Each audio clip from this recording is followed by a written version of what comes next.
Hey guys, I'm here today with a video that wasn't planned. Yay, that seems to be a common theme here on this channel.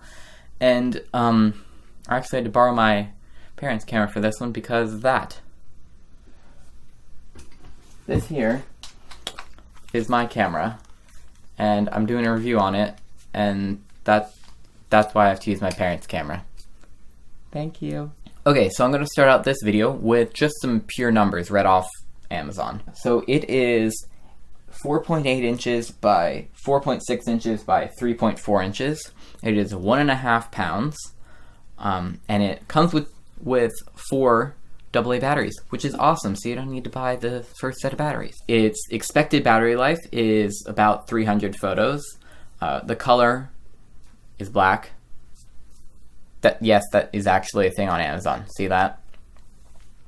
It has a 10 FPS burst rate. It has a 460,000 dot 3-inch fixed LCD, so it's not the highest resolution, and you can definitely see the pixels from not that far away. It only shoots stills in JPEGs, and it will accept any standard SD card shape size.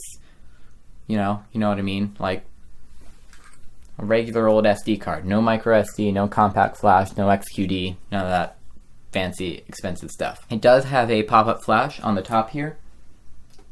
See that? Ta-da! Magic. It does not have GPS or Wi-Fi though, which I've come to wish that it did have Wi-Fi, because it would just make sharing the pictures so much easier, and you wouldn't need a computer to transfer from the SD card to your phone like I do. It does have a mini HDMI port, but that port is only usable for playback. So if you're expecting to view your screen as you're recording video through a monitor using that mini HDMI port, it won't work. Its native ISO range is from 100 to 12,800. It's about 1.5 pounds. The minimum focus range is literally the front element. I've actually had pictures that have been taken, like this one, where it's actually just focused on the front element and captured a picture of all the dirt.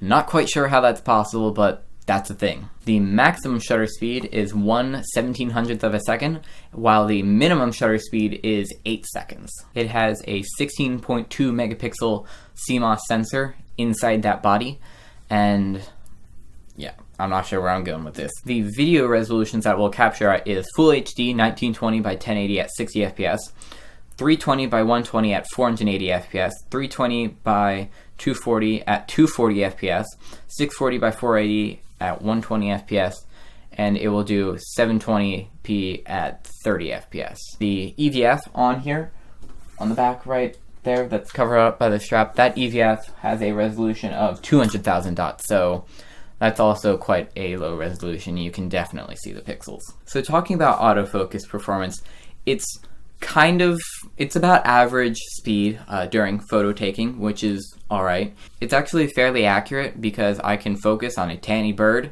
that's sitting on a branch and there's nothing else very close or very far behind it, and it will still be able to focus on that bird quite well, like in this picture, but I was using the digital zoom, so that's why it looks like crap, and just forget it. Now during video, the autofocus does not like to work, and it uses contrast detection technology, which I'm not sure how it works. It's just something listed on Amazon, and I'm not sure how it works. Go watch another video if you want to figure it out. So here is ISO 100, and as you can see all around, it's actually quite a clean image. Bumping up to ISO 200 doesn't really make any noticeable change in the image. Once you move up to ISO 400, you can notice a little bit of contrast has been lost compared to the lower ISOs. Once you move on to ISO 800, you start to notice a little bit more contrast being lost, as well as some more noise being introduced. I personally find that this is about the limit for what I'm willing to use.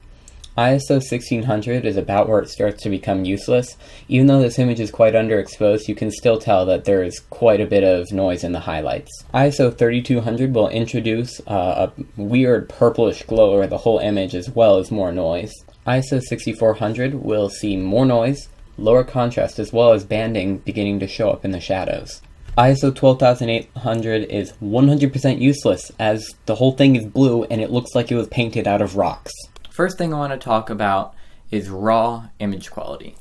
And if you're just taking pictures, it's phenomenal. And as you can see here on these few pictures here, just the way it's so sharp and so clear, it's quite an impressive camera, especially considering the price. Another thing with image quality that I've noticed is sometimes the colors seem really saturated, like with this one here, and sometimes they just seem about average, which is most of the time. Only sometimes you get that rare occasion where you get a really overly vibrant color, and I'm not quite sure what that specific occasion is, but hey, it's just something I've noticed. Now, as far as video goes, as you've been seeing, it's pretty good. The dynamic range is quite good, and the sharpness is alright. It's not the sharpest camera ever. It doesn't have the sharpest lens, but I mean, I can't complain. This is just one of those things that you just really, it's kind of hard to complain about. Now, the big deal with this camera is the lens, and specifically the zoom range. And if you look right here, 40 times zoom, it's an equivalent of a 24 to 830 millimeter lens. Now, there is a feature in camera for cropping, which is basically it's digital zoom. There's a 1.3 times and a 2 times, and that 2 times basically zooms it in 2 times. So if you can crop the already cropped sensor, because it's tiny, I'm not sure how big it is, but it's not a big sensor. So if you crop that, so if you use digital zoom on top of the optical zoom, you'll have effectively a 1660 millimeter lens. Holy crap. In the end, I really like this camera. I would highly recommend it. And you actually can't buy it new on Amazon anymore, so that's a bummer, but it is several years old. It was released in 2013, so it's 4 years old. And they have released newer versions of it. But that's basically the camera I use for just about everything. So, yeah. Thanks for watching. If you did enjoy this video, please hit the thumbs up button, leave a comment how I can improve future videos. Check out my gaming channel, which there is a link to on my channel homepage. And I'll see you next time. Bye!